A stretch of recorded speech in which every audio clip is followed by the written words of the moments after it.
Il faut d'abord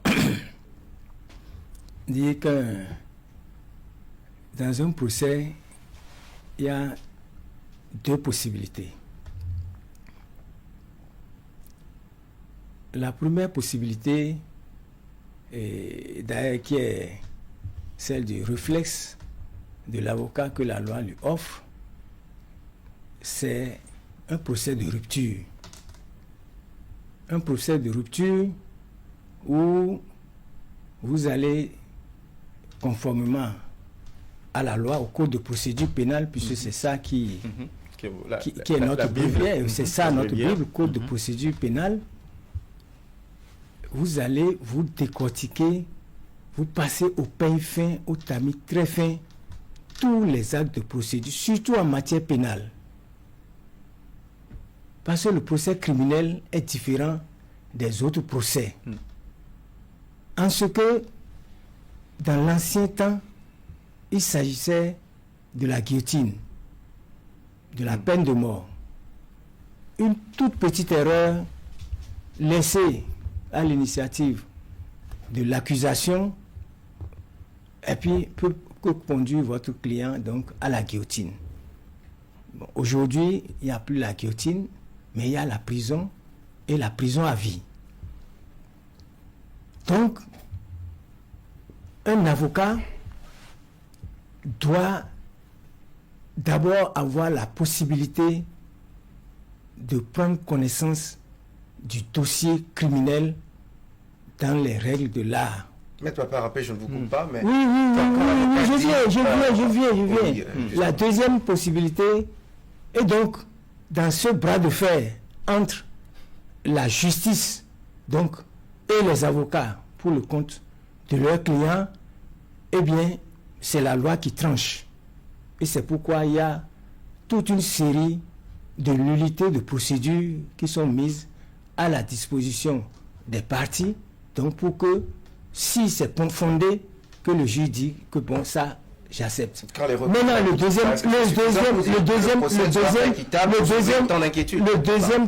deuxième point, c'est un procès de, comment vous appelez ça, c'est de convenance, c'est-à-dire, vous vous entendez, le mot m'échappe, bien, donc là, vous fermez les yeux sur tout, vous dites, bon, le juge, avocat et tout ça, on s'entend pour pouvoir conduire le procès sans incident. Vous comprenez? Mais dans le cas d'espèce, la loi a prévu des degrés d'évocation des nullités dans un procès normal. Ici, il s'agit d'une cour exceptionnelle. D'abord, la criette, on a dit cour de répression. Donc, on parle déjà de répression. Non, on ne va pas faire de répression. Mais il faut rappeler parce que le contenant même, c'est-à-dire le contenu de la juridiction elle-même est évocatrice. C'est pour indiquer que c'est un procès ordinaire. Est évocatrice même de la nature de cette juridiction devant laquelle ces accusés là sont passés. Et donc ceci pouvait expliquer cela. Les avocats, comme l'a dit le confrère, donc ont soulevé tout ce qu'ils doivent soulever comme nullité, mais compte tenu de la nature de cette juridiction et des instructions reçues, donc peut-être donc peuvent expliquer. On ne va pas insinuer les choses. Non, on ne va pas insinuer les choses. Donc moi, je suis dans mon rôle. L'avocat a une fin de non-recevoir pour tous ses recours sur la nature de l'instruction. Est-ce que c'est suffisant pour crier partout, monter sur ses grands chevaux et dire que le procès qui va s'ouvrir est tout sauf un procès normal, un procès juste? Il y a deux choses. Est-ce que le procès est normal? C'est un procès normal. Ce n'est pas un procès extraordinaire. Ce n'est pas la première fois qu'on connaît d'une procédure en matière criminelle au Bénin. Donc, c'est dans la nature des choses. Lorsqu'il dit que ce n'est pas un procès ordinaire, c'est qu'il faut distinguer le procès ordinaire de la procédure ordinaire, délit et autres, d'une procédure criminelle. Mais pour ce qui est de la procédure criminelle, ce n'est pas la première fois, ce n'est pas exceptionnel, c'est une procédure comme toute autre en matière criminelle. Ça, il faut qu'on restitue. Bien entendu, je vous remercie qu'on ne fasse pas dans des insinuations, dans des éléments dont on n'a pas la preuve. Ça va être important. Est-ce que cela suffit pour créer? pas du tout. Mais je vous dis, c'est une stratégie de dépense. Et je n'ai pas eu l'impression que les confrères ont crié pour dire ce qui est ça. Ils se sont, pour certains d'entre eux, posé des questions quant au sort qui a été réservé aux incidents qu'ils ont soulevés, mais ça n'a pas été plus loin. Mais vu le caractère de justement ce procès c'est une affaire criminelle quand même qui touche à la sûreté de l'État. Ce n'est pas un procès dont l'instruction doit souffrir de manquements. Lorsque les avocats demandent des instructions complémentaires sans suite, est-ce que ça ne pose pas quand même un problème pour un procès de cet ordre-là? Encore une fois, c'est un procès criminel. Et il y a des règles qui balisent le procès. Que ce soit la procédure ordinaire ou le procès criminel, il y a des règles qui les balisent. Que ce soit en matière commerciale, en matière criminelle, vous sollicitez un certain nombre vous sollicitez soit la production de preuves ou des compléments d'information ou tout autre, le juge apprécie. Donc il est seul. Il est seul à apprécier pour dire, en l'état des éléments que moi j'ai à mon dossier, je suis suffisamment éclairé pour avancer.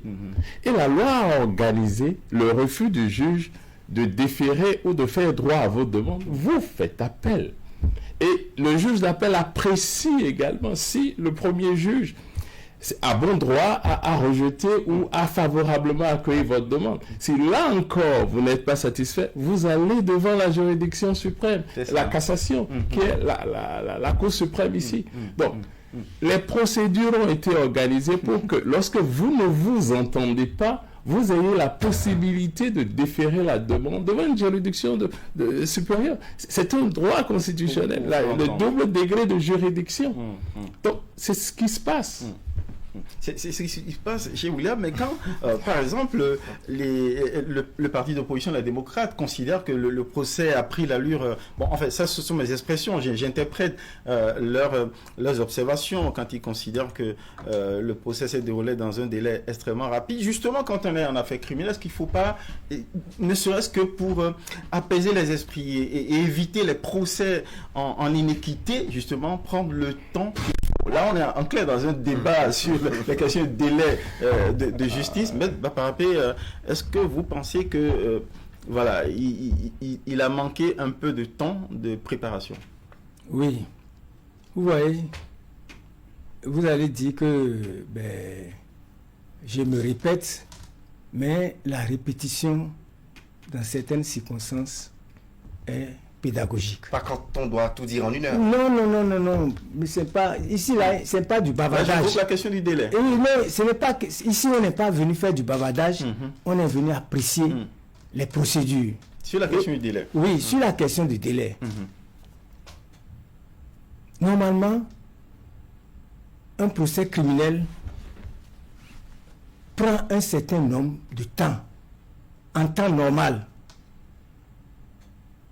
Ce n'est pas écrit, hein? Non. Non, c'est pas. On n'a pas dit. C'est-à-dire, il est vrai qu'on a parlé de délai raisonnable. Voilà. Vous comprenez? Mais on n'a pas parlé de délai contracté. On n'a pas parlé de... On n'a pas réduit les 24 heures d'une journée. Non, on n'a pas parlé de délai contracté.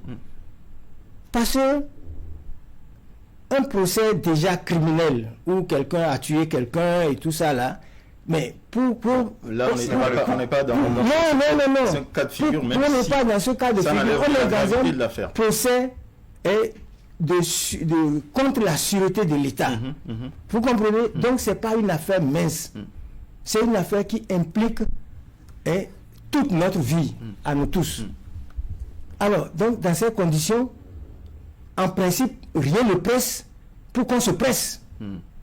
Pour qu'on aille avec méthode, pour qu'on n'ait pas l'impression, n'est-ce pas, que voilà, on est pressé de prendre une décision. À l'ouverture. Voilà, c'est ça le problème. Il ne faut pas que la population, n'est-ce pas, ait l'impression qu'on est pressé d'avoir une décision. Et donc c'est ce qui amène les gens à parler de procès expéditif quand on connaît, n'est-ce pas, le délai raisonnable dans une procédure criminelle normale. Alors, de quoi donc moi je viens. Et ici, il faut toujours s'en référer à la nature de la juridiction devant laquelle nous nous trouvons. Nous ne nous trouvons pas devant une juridiction de droit commun, on se trouve devant une juridiction exceptionnelle, la criette.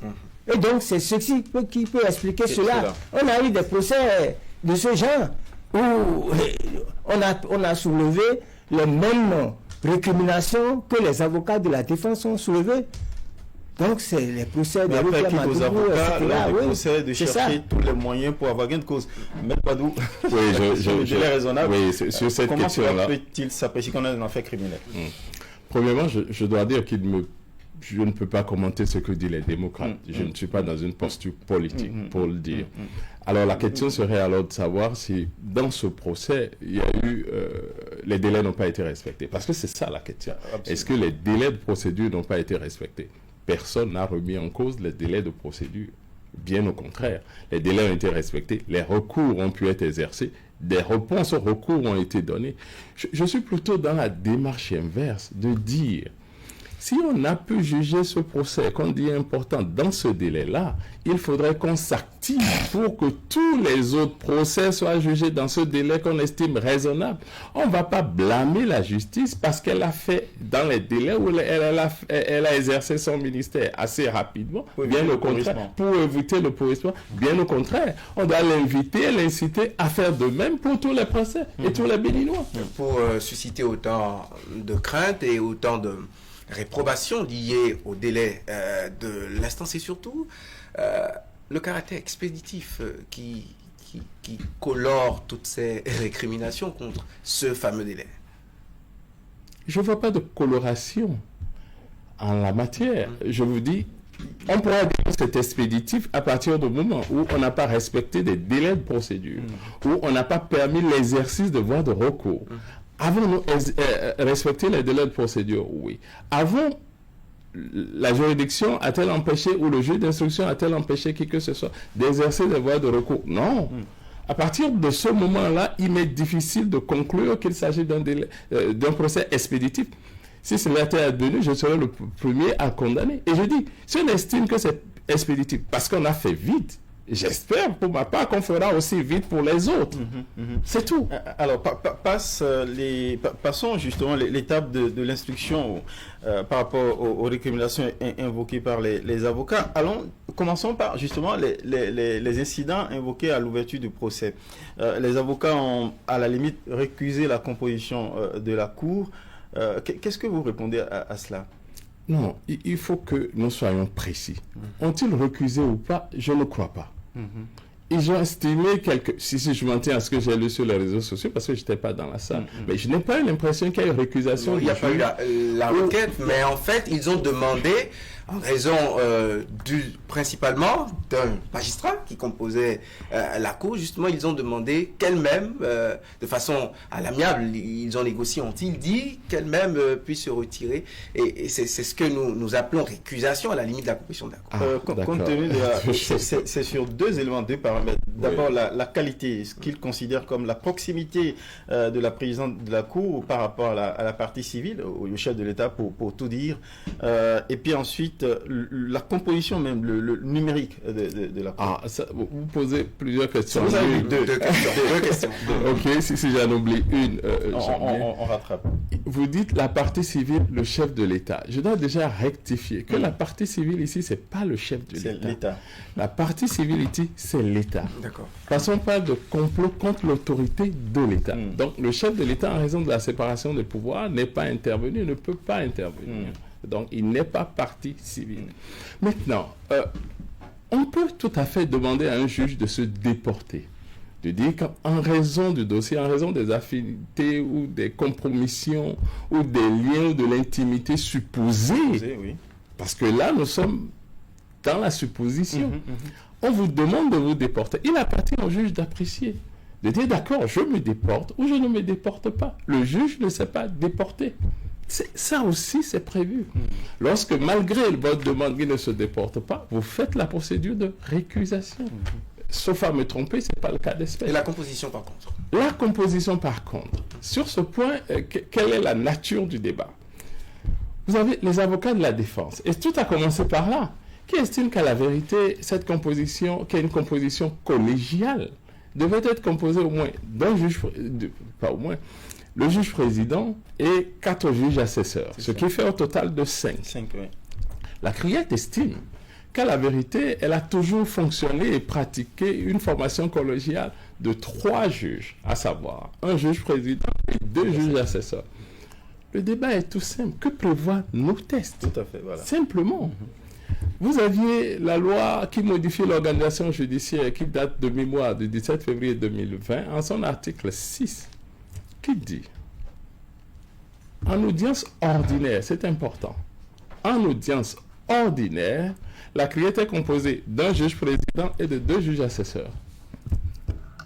Et l'article 254 modifié du Code de procédure pénale nous dit qu'en matière criminelle, j'insiste là-dessus, en matière criminelle, la composition de la juridiction, c'est un juge président et 4 assesseurs, ce qui fait 5.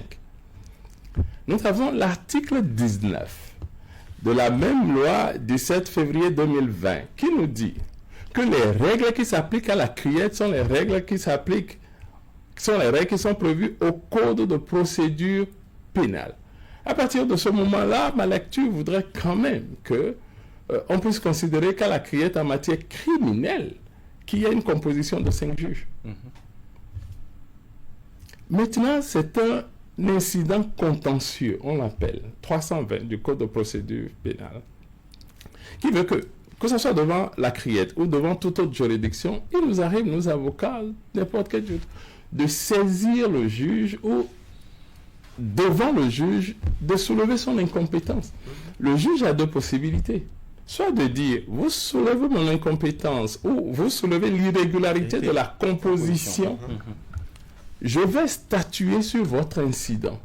Et là, il prend une décision, il rend une décision avant de dire droit. Dans ce cas, le juge adjoint au fond. Dans ce cas, le juge adjoint au fond.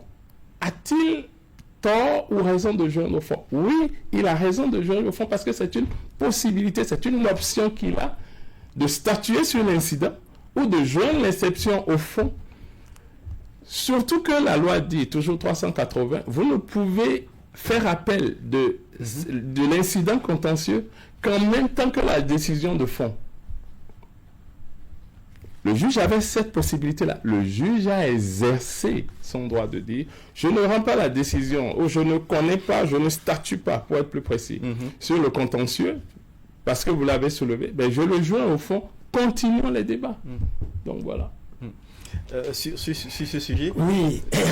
D'abord, il faut, par rapport au premier point, il faut rappeler qu'en matière criminelle, la personnalité de l'accusé est très très importante. C'est la loi qui le dit, qui fait une catégorisation d'accusés. Donc, quand on se trouve devant un accusé d'une certaine dimension, il y a des comportements que la justice doit adopter par rapport à la qualité de cette personne-là. Pour dire qu'on n'est pas égaux devant la loi? Non, c'est pas qu'on ne pas, ça ne vient pas mettre en cause, n'est-ce pas, l'égalité de tous devant la loi. Mais c'est la loi qui le dit et on se plie donc à la loi. Alors, donc, s'agissant de ceux qui sont devant la juridiction criminelle et donc pour lesquels nous sommes réunis ici aujourd'hui, il ne s'agit pas de n'importe qui. Il s'agit de personnalités de haut rang de l'État, donc qui se trouvent devant une juridiction. Normalement, aussi bien leur incarcération que la manière dont leur dossier doit être traité doit répondre justement donc à ce principe juridique et procédural que prévoit le Code de procédure pénale. Je remercie le confrère en disant que le traitement qui a été réservé donc dans la célérité de la procédure donc à ceux-là soit la même pour les autres, puisque effectivement il y a beaucoup de gens qui sont là 10 ans, 5 ans, on n'a pas encore en matière criminelle et qui sont toujours là. Défenseurs des droits de l'homme, je ne peux qu'applaudir donc cette requête de mon confrère. Nous défendons tous les Voilà. Je m'attendais à ça. Voilà.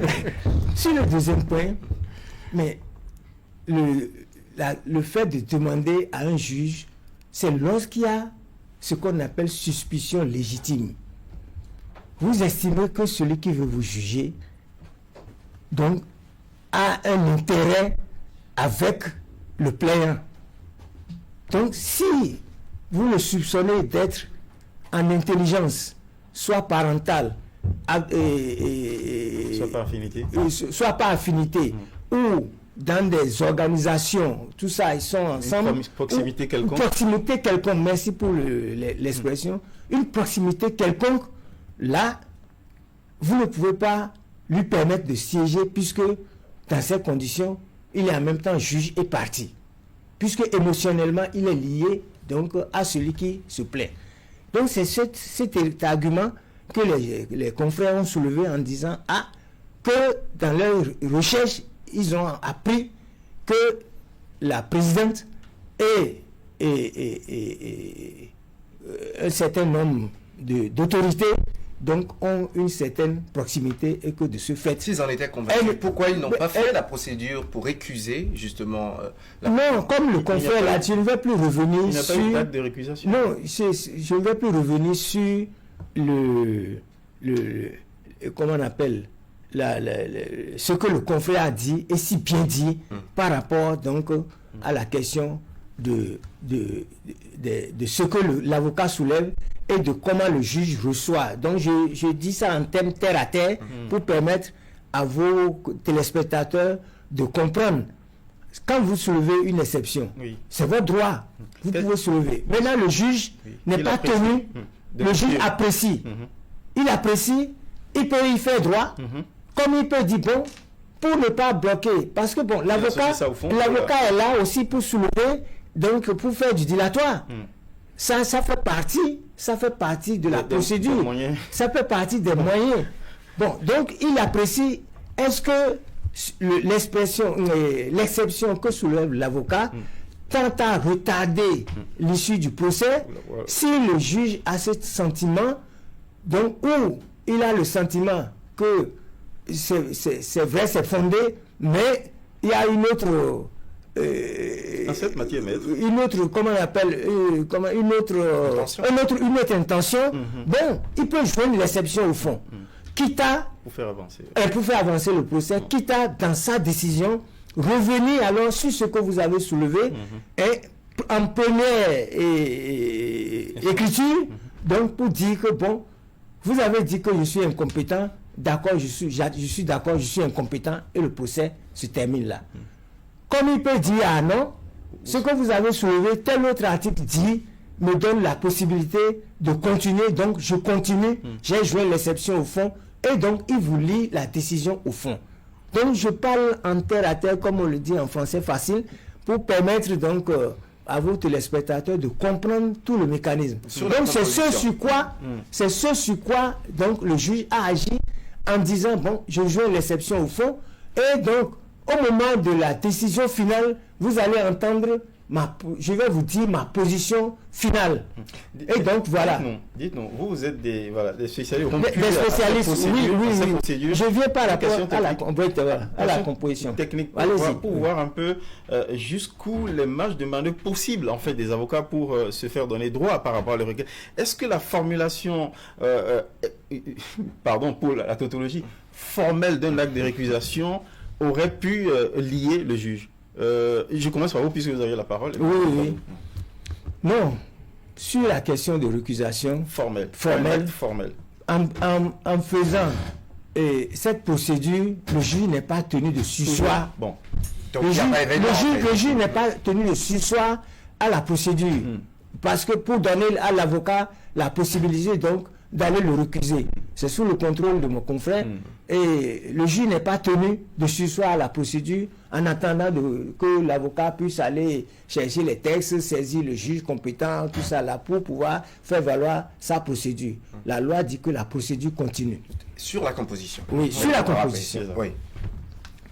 Alors, sur la composition, mais il s'agit d'un procès criminel. Et en cette matière, les nullités sont d'ordre public. Ça veut dire quoi pour les prosélytes? Pour les profanes, quand on dit que quelque chose, une nullité est d'ordre public, ça veut dire que lorsque l'avocat soulève cela, le juge n'a d'autre choix que d'y faire droit. Mieux, la loi dit que même si l'avocat de la défense ne soulève pas cette nullité, le juge a l'obligation, lorsqu'il la constate, de la soulever d'office. Ça veut dire que le juge lui-même peut d'autorité soulever cette nullité-là et donc pour faire avancer la procédure. Cela dit rien dans d'autres... Troisième chose, c'est que cette nullité qui est d'ordre public n'est pas négociable. On peut même la soulever en fin de procédure. D'autant que la loi dit que toutes les procédures doivent être soulevées in limine litis, c'est-à-dire à la lisière de la procédure avant que vous ne rentrez dans les débats de fond, c'est pour moi, c'est pas moi, vous l'avez mal arrêté, non. Avant de rentrer dans ça là, le juge doit d'abord, l'avocat doit d'abord soulever, donc comme on le dit, in limine litis, avant que vous ne débattiez du fond, tout ce qu'il estime être des vices, des erreurs. Je suis en train toujours de parler en français facile. Tout ce qu'il estime être des erreurs dans la procédure qui peuvent profiter à son client. Vous avez vu le communiqué du procureur? Est-ce que vous voyez? Donc c'est dans ces conditions qu'on parle de nullité de procédure in limine litis. Alors par rapport à la composition, normalement, c'est une question, mais la composition fait partie du fond même du procès. Du fond même du procès, parce que si on dit que c'est deux personnes qui doivent me juger, et que c'est une personne qui est là, mais je ne peux pas l'accepter, parce que c'est la loi qui dit que c'est deux personnes.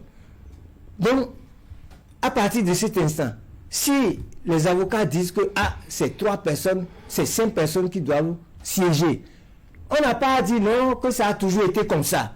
Donc il ne faudrait pas donner force à l'erreur et faire de l'erreur le droit en laissant totalement le droit. Et c'est pour ça que les avocats ont soulevé l'incident. Si les autres, dans les autres procès, les autres avocats ont laissé faire, bon, c'est leur affaire. Mais eux, aujourd'hui, ils disent que ça ne doit plus continuer comme ça. Et donc, il faut que vous respectiez ce que les dispositions de la loi ont eu à dire pour que nous puissions continuer. Si c'est ça, si c'est pas ça, nous, on n'y participe pas. Maître Badou, voilà. Est-ce que la Cour a manqué de donner force à la loi et préféré force à l'erreur? Donc voilà ma position. Oui, avant de répondre à votre question, je dois quand même réaffirmer que nous sommes dans un état de droit. Nous avions une constitution qui a clairement dit et déclaré que les citoyens sont égaux devant la loi. Donc, il n'y a pas des citoyens qui sont plus égaux que d'autres ou d'autres qui aient plus de droits que d'autres. Bien entendu, pour ce qui est de la question de récusation, on tient compte de la personne qu'on a en face. Si vous devez être jugé, nous sommes ensemble dans un procès et je me rends compte que c'est votre enfant qui est le juge, je lui dirais, ça pose quand même problème. Cher ami, manifestement, vous êtes l'enfant de tel. Et c'est ça la déportation. Vous-même décidez de partir. À l'amiable, quoi. Si je vous demande de partir et que vous ne partez pas, je fais la procédure. C'est ce que les avocats de la défense ont qualifié de dignité de la justice. Ça c'est le premier point. Deuxième point, non. On ne dira pas que la composition d'une cour fait partie du fond du procès. Non, c'est deux choses différentes. La composition est réglée par les règles de procédure. Et lorsque vous estimez que... Et ce que je dis, c'est le 320. C'est là. Maintenant, s'il y a d'autres dispositions qui disent d'autres choses, on pourrait en discuter. Ce dont je parle est posé par l'article 320. Et l'article 320 du Code de procédure pénale dit ce sont des incidents contentieux qui sont connus par le juge. Et on sait comment un juge répond à un incident contentieux. il répond en statuant, comme il a très bien expliqué, en statuant sur le contentieux avant d'aborder le fond, avant de commencer le débat, ou en joignant l'exception au fond, le contentieux, l'incident au fond. Et c'est ce qu'il a dit. Et même dans ce cas de figure, est-ce qu'il n'était pas de bonne loi pour la Cour d'essayer quand même de se conformer aux dispositions légales sur la composition, en fait, pour essayer dans cette affaire criminelle de faire bonne figure? Je ne suis pas dans ce plateau pour dire voilà ce qui aurait dû être fait. Un procès d'intention. Je ne ferai pas, puisque si on s'y met, on ne s'en sortira pas. Je m'en tiens à ce qui s'est passé. Et pour me demander, est-ce que ce qui s'est passé est conforme à la loi? Je vous ai expliqué que de mon interprétation des tests, j'estime que la composition n'est pas régulière. Que c'est une composition collégiale qui devait être de 5 au lieu de 3. Ça, je le dis, je le pense. Les tests, ma lecture des tests est là. Simplement, le juge était-il tenu forcément de déférer, c'est-à-dire de statuer sur cet incident-là avant de connaître du fond? Non. Donc, le fait pour le juge de ne pas le faire ne constitue pas pour moi une irrégularité, même si sa composition, la sanction devait être défaite. Maintenant, qu'est-ce qu'on fait dans ces cas-là? Lorsque la loi même dit, il statue sur le contentieux, sur l'incident contentieux, en même temps qu'il le fait. C'est-à-dire, on ne peut même pas déférer. S'il avait rendu une décision, c'est ça, s'il avait rendu une décision, on ne pourrait pas appeler la décision avant la décision sur le fond. Ça veut dire que s'il avait rendu la décision et qu'il s'était déclaré compétent, il aurait fallu subir le procès avant d'y aller. Et je dis, c'est ce que le juge a fait en l'espèce. Sur le fondement des tests, je n'ai pas autre chose, moi. Le juge a trouvé que c'est préjudiciable et a revu la composition de la Cour. Maintenant, les avocats se déconstituent. C'est tout le débat. Sinon, le nerf de cette guerre juridique et judiciaire à la criette, la déconstitution des avocats vaut suspension, dépôt des armes, dépôt de maillet, dépôt de tout à la criette. On ne devrait plus continuer ce procès. Sur la possibilité de déconstituer ou pas, on est situé, oui, les avocats pouvaient le faire, mais est-ce que c'est suffisant pour que tous les rideaux tombent? Ah, ça, déjà, il faut commencer par dire que c'est l'article 40 le règlement 05 de l'UEMOA qui règle la question. Lorsque vous commettez un avocat, il peut à un certain moment dire, moi je ne suis pas en mesure de continuer à défendre vos intérêts dans ce dossier-là et je m'arrête. Comme vous-même, vous pouvez décider de dire à l'avocat, je te déconstitue, je ne me sens plus à l'aise. La seule obligation qui pèse sur l'avocat à ce moment-là est d'en informer son client à temps pour qu'il puisse organiser sa défense. Ce que les avocats dans le cas d'espèce ont fait. Donc, les avocats, il y a eu beaucoup de supputations. Beaucoup pensent qu'il faut tirer sur l'avocat, mais je crois qu'il faut quand même y aller calmement en regardant les têtes. Donc, c'est le droit d'un avocat de dire je sors du dossier et c'est le droit de l'avocat de dire la composition devant laquelle je vais exercer mon ministère doit être une composition de 5 magistrats. Je me retrouve en face d'une composition de 3 magistrats. Je ne suis pas confortable avec ça. Je sors du dossier. C'est son droit le plus absolu. Est-ce que la Cour devait s'arrêter à ce niveau ou le procès devait s'arrêter parce qu'il n'y a pas? Nous avons en réalité, sur cette question-là, 2 droits en compétition. Droits constitutionnellement consacrés. Le premier droit en compétition, surtout en matière criminelle, c'est la loi dit l'assistance de l'avocat est obligatoire. Parce que, comme il a dit, dans certaines infractions, vous risquez votre tête. Même si ce n'est pas votre tête. Vous risquez la perpétuité. Tout un pan de vie. Tout un pan de vie qui s'en va. Il faut à tout le moins que quelqu'un qui maîtrise, qui est à vos côtés. Parce que l'avocat est aux côtés de l'accusé. Ce n'est pas le ministère public, je regrette de le dire ainsi, mais ce n'est pas sa femme, ce n'est pas son frère, ni son oncle. Celui qui est à son côté, à ce moment-là, c'est son avocat, pied à pied. Donc, vous devez être là pour que quelqu'un qui lit le test puisse avoir une autre interprétation, une autre manière de voir le dossier que le ministère public ou que le juge. C'est pourquoi c'est obligatoire. Le premier droit, donc, le droit à la défense. Le second droit, c'est le droit à la continuité du procès, le droit à un procès équitable. Ces droits sont en balance. J'avoue que dans notre code d'ici, ou même dans la pratique judiciaire devant les juridictions, nous n'avions pas encore eu ce cas de figure où la constitution de l'avocat est obligatoire, les assises ont démarré, et on se rend compte que l'avocat s'est déconstitué et que l'accusé se retrouve sans l'avocat. On ne l'a jamais vu. Donc cette décision va faire jurisprudence, forcément. Mais ce n'est pas inédit sur la terre. Vous voulez parler du cas français? Non, même pas du cas français. Bon, allez-y. On va finir. Mais vous avez bien fait. Je voulais parler du cas français où on s'est retrouvé dans des cas similaires en France.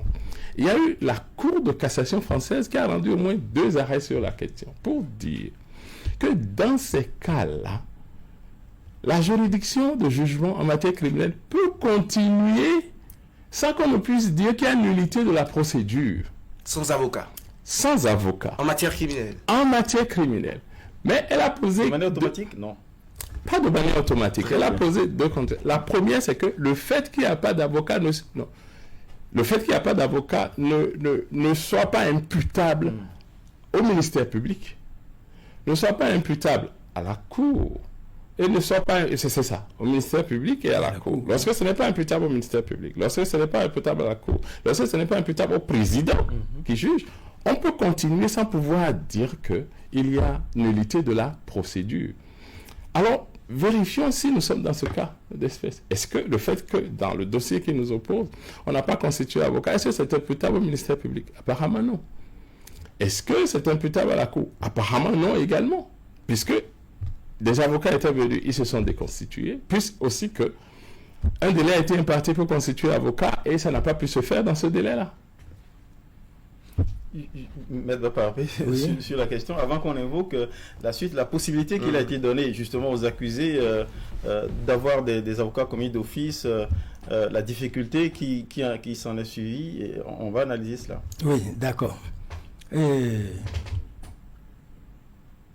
confrère a déjà campé les débats en parlant de dualité du droit. La Constitution, les textes juridiques internationaux qui font obligation, donc dans un procès criminel, de faire assister l'accusé, n'est-ce pas, d'un avocat. S'il en a les moyens, il se l'offre. S'il n'en a pas, eh bien, il y a des mécanismes légaux qui permettent donc à l'État donc de lui en commettre d'office. C'est ça, on parle de commission d'office. Mais pourquoi? Parce que au-delà de l'accusé, au-delà des juges qui sont là, mais il s'agit de l'État. Il s'agit d'une machine donc, qui est installée donc, par l'État, n'est-ce pas, pour pouvoir, disons, faire la répression. Je dis ça un peu comme ça parce que, bon, vous m'excusez. La répression des crimes. La répression des crimes. Donc, l'accusé, peut-être, même s'il est professeur agrégé de droit, n'est-ce pas, à l'université, mais il n'a pas, n'est-ce pas, tout le calme, toute la compétence, toute la sagacité, toute la subtilité nécessaire pour se défendre seul devant cette machine à broyer. Parce qu'on ne peut pas, dès l'entame du procès, donc préjuger de ce qu'il adviendra de son sort. Donc à partir de cet instant, la loi dit, devant une telle machine, d'ailleurs par rapport à ce qui est même lié à la composition. Parce que ce n'est pas un procès où, bon, il a volé mouton, il se trouve devant la chose. Bien, donc par rapport même, et c'est pour ça que la loi a dit que la composition doit être étoffée par d'autres sages. Dans les assises, vous voyez, c'est des magistrats non professionnels qui siègent pour... Des jurés. Et des jurés, c'est ça, je dis magistrats non... pour la circonstance, sont des jurés.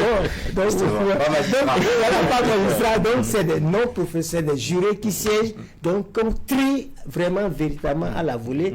Pourquoi? Pour faire la balance avec ces techniciens qui peuvent toujours avoir tendance donc à réprimer, à être plus émotifs. Donc, pas émotif. Non, le procès pénal, c'est pas ce que vous dites. Oui, on n'a plus beaucoup de temps. Donc, je reviens sur la question. Sur soit au procès ou non. Oui, justement. En raison, lui, là, il a tout expliqué, mais je viens sur les exemples. Mais vous vous rappelez du procès Hissène Habré ici, au Sénégal, où des avocats se sont déconstitués pour dire que c'est une parodie de procès.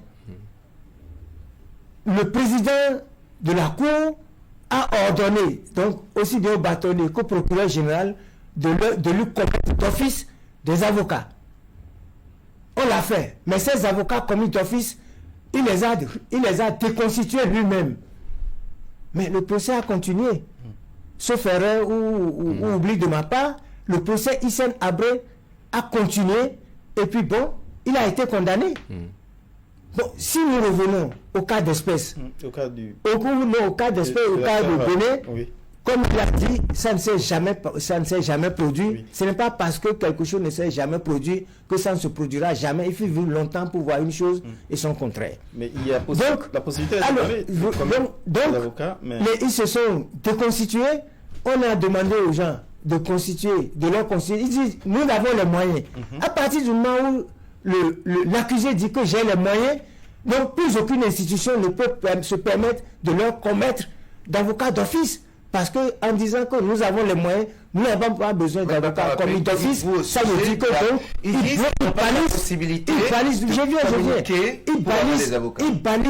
balisent alors, n'est-ce pas, la commission d'office d'avocats. L'autre argument, ils disent, bon, vous nous dites de constituer d'avocats, mais vous nous informez 24 heures sur 24, par quelle magie nous allons constituer d'avocats. C'est là où la question a choqué, comment on appelle, et passez-moi le mot, c'est là où la question s'est bloquée. Parce que il aurait peut-être suffi de leur dire, bon, alors nous vous donnons la possibilité de prendre votre téléphone, d'appeler qui vous voulez comme avocat, que ce soit sur le plan national ou sur le plan international, pour que ceux-là, et on suspend le procès, pour que, n'est-ce pas, on puisse leur permettre, parce qu'il s'agit des droits de la défense qui sont au-dessus de tout, n'est-ce pas, et en matière de procès criminel, en matière de procès et en matière de procès criminel en particulier. Donc, je ne suis pas dans le dossier, je ne sais pas si la Cour, n'est-ce pas, recevant les plaintes donc des accusés, tendant à dire qu'on les empêche même de voir le soleil, et donc à partir de cet instant on ne peut pas leur dire d'aller se constituer d'avocat. Je ne sais pas si face à cette demande ou à cette plainte des accusés, la Cour leur a donné la possibilité donc de faire appel en leur remettant les téléphones, en leur remettant le tableau de l'ordre, ou peut-être comment on appelle, leurs avocats, leurs présidents des tableaux de l'ordre de l'étranger, pour pouvoir faire appel à des avocats. Mais ils se sont prononcés, ils ont parlé que non, qu'ils n'avaient pas eu la possibilité de communiquer. Voilà, avec, donc voilà. Avec d'autres à partir de cet instant, on peut parler légalement de la violation de leurs droits, parce que le droit de la défense est constitutionnel et au-dessus de tous les droits. Donc si ça n'a pas été respecté, eh bien leurs droits ont été violés. Maître Badou, vous avez la même lecture, les droits de la défense ont été violés en cette matière, et impossibilité de communiquer pour avoir d'autres avocats. Ils demandent 5 jours, ils ne l'auront pas. Deux choses. Ils ont demandé 5 jours, ils ont eu les 5 jours. Ils ont eu les 5 jours. À l'intérieur de ces 5 jours, ont-ils pu constituer ou discuter avec des avocats? Je n'ai pas d'éléments. Comme il a dit, je ne suis pas dans le dossier pour apprécier si la possibilité leur a été donnée. De mémoire, il me semble que ça avait été aménagé. De mémoire. Je n'ai pas d'éléments qui me permettent de dire le contraire ou pas. Simplement, ils ont demandé 15 jours, ils ont eu 5. Donc, ils ont eu le délai pour constituer. Si on pour le reste, comme j'ai dit, je ne suis pas subtilité. Je ne peux pas savoir. Si ça ne leur a pas été donné, il y a problème, forcément. Mais si ça leur a été donné et qu'ils ne l'ont pas exercé, c'est eux qui n'ont pas voulu l'exercer. Donc, je préfère émettre ces deux hypothèses-là, sans pouvoir aller dans le fond, parce que je n'ai pas d'éléments qui disent. Simplement, si les conditions sont réunies, et qui n'ont pas constitué avocat, comme je vous l'ai répété, la procédure ne sera pas annulée de ce fait. La Cour constitutionnelle a débouté le barreau, en tout cas le bâtonnier, qui n'a pas donné droit à la possibilité aux accusés d'avoir des avocats commis d'office, parce que même ils ont dit qu'ils avaient les moyens. Est-ce que justement le bâtonnier avait raison ou tort? Alors, il y a plusieurs choses. Le bâtonnier n'a pas été débouté parce que le bâtonnier n'est pas requérant. Première chose. Deuxième chose, souvenons-nous que la requérante a dit qu'elle n'a rien requis. C'est dans la décision. Mais bon, le débat est ailleurs. En réalité, la Cour constitutionnelle nous dit que l'ordre, le bâtonnier en tête, a violé la Constitution. Et j'estime que non, mais ça reste ma lecture. J'estime que non, que l'ordre ni le bâtonnier n'ont violé la Constitution. En refusant d'accéder à la requête. Le bâtonnier n'a pas refusé d'accéder à une requête. C'est ça aussi. Merci de nous clarifier. Pour ce que j'ai et pour ce que je lis. Le bâtonnier est saisi. On lui demande de commettre d'office. Maître Baparapé l'a rappelé tout à l'heure. La fonction de commission d'office du bâtonnier est encadrée par l'article 43 du règlement numéro 5 de l'UEMOA. Et c'est une fonction supplétive. Le bâtonnier ne commet que lorsque vous-même, vous n'avez pas les moyens de commission ou lorsque vous n'aviez pas pu commettre. Ça veut dire qu'il faut attendre de constater que vous n'avez pas les moyens ou que vous n'avez pas voulu commettre par vous-même, pour quelque raison que ce soit. Ici, souvenons-nous que je crois qu'un premier délai de 24 heures, ensuite un délai de 5 jours a été donné. Et à la barre, publiquement, les accusés ont dit « J'ai les moyens de commettre avocat ». À ce moment-là, le bâtonnier ne peut pas commettre d'office lorsque la personne même dit que j'ai les moyens de commettre avocat. Et justement, on dit, l'article 7 de la Charte africaine des droits de l'homme, ainsi que d'autres instruments juridiques internationaux disent le droit de la défense s'entend notamment du droit d'être défendu par le défenseur de son choix. Maître Badou, très rapidement pour vous aider à vite finir parce que nous avons très peu de temps. Quand on sait par exemple que la Cour est consciente que depuis novembre 2023, on ne commet plus d'avocats d'office. Quand la Cour elle-même est consciente qu'il faut des avocats pour pouvoir continuer dans la procédure et que finalement la Cour juge sans avocat, est-ce que, comme un pénaliste a dit, est-ce que les questions politiques manquent d'explications juridiques? Alors, donc sur ce premier point, je viens de dire que pour moi, je fais la lecture, le bâtonnier n'a pas violé la Constitution. Qu'est-ce que la Cour dit? La Cour dit qu'à la vérité, quand le bâtonnier dit que c'est précoce et tout, à la vérité, il s'est fondé sur ce que vous venez de dire que depuis un certain temps, on ne commet plus. Non, aucun avocat n'a refusé la commission. Simplement, on dit, aidez-nous à exercer notre ministère. L'État ne vous paie pas, en des termes clairs. Non, je ne le présente pas ainsi. Parce que c'est comme si c'est lié à l'argent. Oui, je ne le présente pas ainsi. Simplement pour aller à Dantitengo, pour aller à Djougo, pour aller à Poubet. Il faut aller à l'avance, il faut rencontrer le client, il faut préparer, il faut les frais de transport, il faut des frais de restauration. Et ça a été fait 2 ans, 3 ans sans que les avocats... C'est pas que au premier dossier, on n'a pas été payé, on s'est arrêté. On a continué 2 ans, 3 ans au moins. À un moment donné, certains confrères peuvent se le permettre, c'est vrai. Mais tous les confrères ne peuvent pas se permettre de voyager, d'aller sans que le minimum ne soit mis à leur disposition. Et leur dit...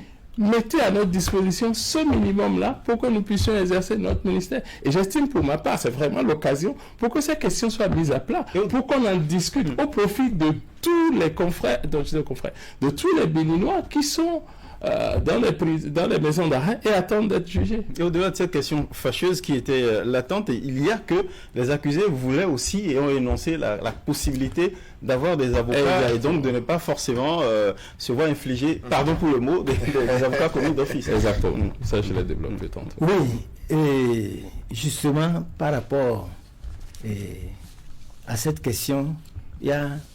On va y aller rapidement. Oui, très rapidement, je ne serai pas long. Je ne serai pas long.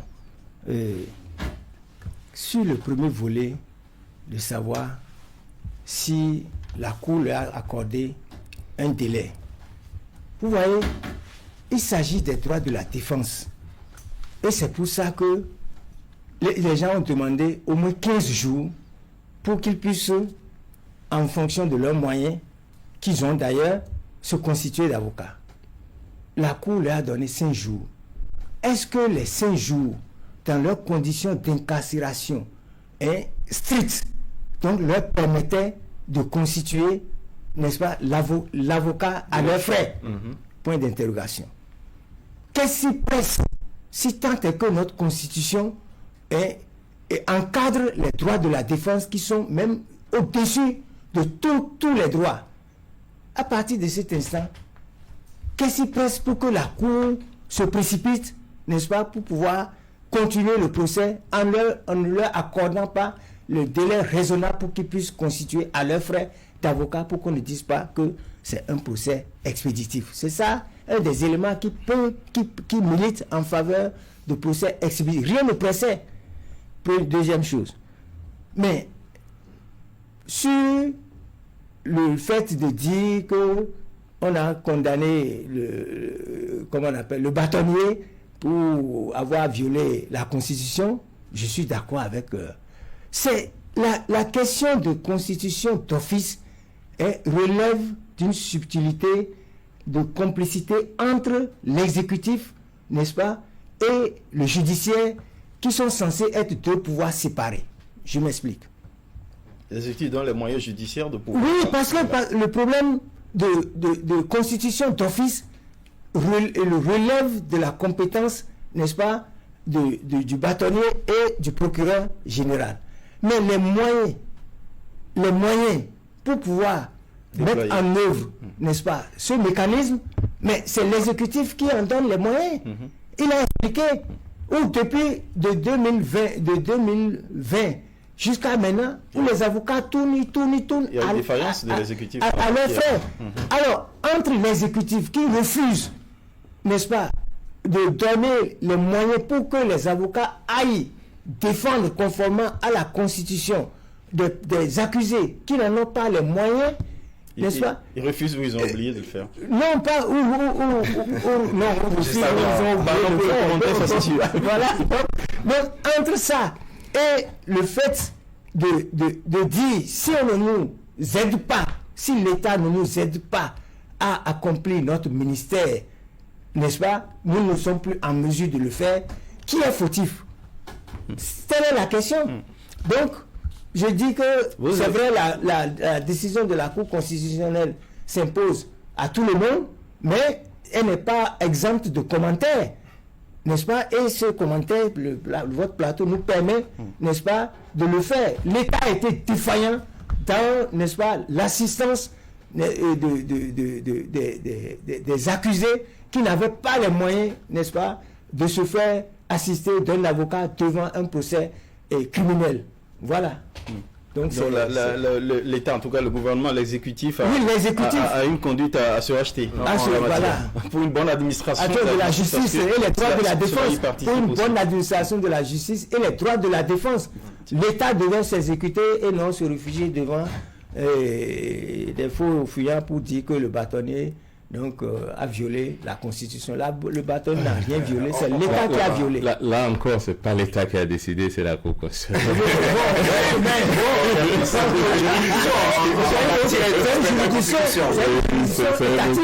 C'est une juridiction étatique. Lecture globale, en 30 secondes, lecture globale de ce procès, plus politique que juridique. Que diriez-vous en quelques petits mots? Non, je ne ferai pas de lecture politique, j'en ai pas l'habilitation. On a vu le déroulé du procès. Il y a eu des questions inédites qui ont été évoquées, qui vont forcément constituer une jurisprudence, parce qu'on va les rappeler. Il faut espérer que peut-être des juridictions soient saisies ou que nous soyons fixés sur ces questions-là de manière juste. Dernière lecture, je finis par là où a atterri M. Baparapé. Je crois qu'il faut une collaboration harmonieuse entre les différentes institutions, le barreau, l'État, les différentes juridictions. Et ça ne peut que profiter à notre justice et profiter à tous les justiciables. Parce que ça n'arrive pas qu'aux autres. Oui. M. Baparapé, merci beaucoup. Oui. Et moi, je dirais d'office que c'est un procès politique. Je m'y attendais. Oui, c'est une affaire politique. Donc, qu'on a confié à la justice pour qu'elle puisse s'y prononcer. Vous n'allez pas me dire que atteinte à la sûreté de l'État, tentative de coup d'État, complot, on a vous pouvez tout dire, tout ce qu'il y a. Il s'agit de conflits d'intérêts entre politiciens. il s'agit d'une infraction pénale. Non, bon, ça c'est votre appréciation. Vous allez m'empêcher, Maître Badou ne va pas m'empêcher de dire... Moi, je vous permets de dire 15 secondes. Oui, 15 secondes. Voilà, vous ne pouvez même pas oser. Parce que vous ne pouvez pas me dire que... Oui, de l'accusation. Oui, vous ne pouvez pas me dire que Olivier Bokor ou bien Oswa ou Meki ne sont pas des politiques. Donc, et dans le comment on appelle ça, il y a eu disharmonie dans la coordination entre politiciens, et puis bon, le plus fort donc a imposé sa loi, c'est tout. Donc et maintenant lui, la justice qui est à son comment on appelle, à son service de pouvoir régler les comptes. Ah oui, mais c'est ça. Donc on a créé infraction, tout ça là. Mais non, on parle pas de procès d'infraction. C'est la réalité. Il faut avoir le courage. Moi, vous n'avez pas ce courage. Moi, je dis. Mais pas la paix, non. Non, je ne vous le permets pas. Je ne vous le permets pas. Je n'ai jamais porté et vous ne me ferez pas dire sur un plateau de télé que je manque de courage. Je vous dis que c'est une infraction criminelle réprimée par la loi et les juridictions ont été saisies à cet effet. Oui, d'accord. Commentaire, ne m'inquiétez pas. D'accord. Je vous en prie. Je vous mets à je vous épargne juste de mes commentaires. Donc, on est en fait d'émission.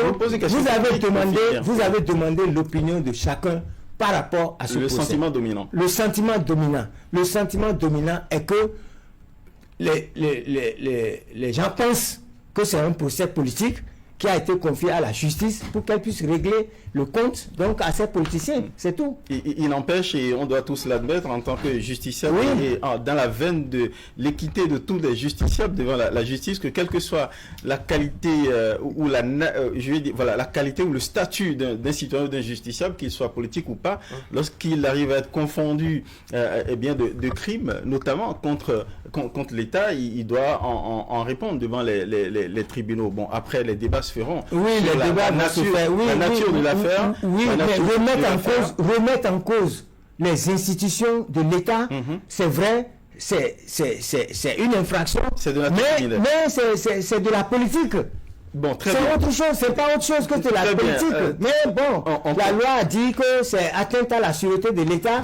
Bon, à partir de cet instant, les institutions chargées de réprimer donc cette atteinte à la sûreté de l'État qui est un acte politique, bon, très bien, on s'entend que voilà, est-ce que vous voyez, l'acte politique, c'est lorsqu'on cherche à conquérir le pouvoir, le maintenir. Lorsqu'on cherche à porter atteinte au régime, à renverser le régime, on n'est plus dans la politique. Voilà. On est dans le pénal. Pas des moyens illégaux. Pas des moyens illégaux. Bon, à renverser, on ne renverse pas par des moyens légaux. On ne renverse pas l'ordre constitutionnel par des moyens légaux. Non, on renverse l'ordre constitutionnel par des moyens illégaux. Donc la révolution, la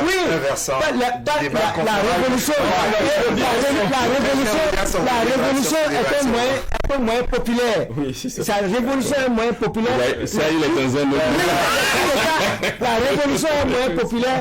Les coups d'État, c'est un moyen brutal. Donc, comme tout ça, là, c'est politique. Oui, voilà. Donc, c'est ça. Donc, vous ne pouvez pas dire que ce pas les élections. À un moment donné, si les élections sont bloquées, mais le peuple peut prendre ses dispositions. Quand quelqu'un était ici, on s'est soulevé. Voilà, c'est ça. On s'est soulevé. Et donc le peuple peut se soulever. Et la Constitution le dit. Donc un régime est illégitime, le peuple a le droit de se soulever ou dire non. Vous avez le droit, après d'entrer en politique, de transformer ce plateau en... Non, je n'ai pas transformé. Mais je dis ce que les textes ont dit. Si vous avez constaté, on s'est appuyé essentiellement sur les textes, puisqu'on n'est pas... Justement. On est appelé ici comme expert. Restons-y. On est appelé ici comme expert et laisser chaque expert donc faire de son expertise. On y reste pour finir. Merci. On remercie aussi de nous avoir suivis. On espère que au-delà des arguments, des explications, c'est des choses. Il est tellement passionné par le sujet qu'il continue de couvrir ma conclusion. L'éclat de sa voix passionnelle sur le sujet, Maître Baparapé. Merci à vous. Merci également à vous, Maître Badou. On espère que vos lumières ont effectivement éclairé les citoyens et nous tous ici aussi sur l'évolution du procès sont déroulées depuis l'instruction jusqu'au verdict final. Le plus important, c'est que tous les citoyens, les justiciables, soient toujours traités de manière équitable devant les tribunaux. Cher Will. Justement. Merci infiniment, Ozias, d'avoir partagé ce plateau avec moi. C'est tout pour Zone Franche sur Canal 3 Bénin. Ce sera en diffusion également sur la télévision nationale. Merci de nous avoir suivis. Au revoir. Merci beaucoup.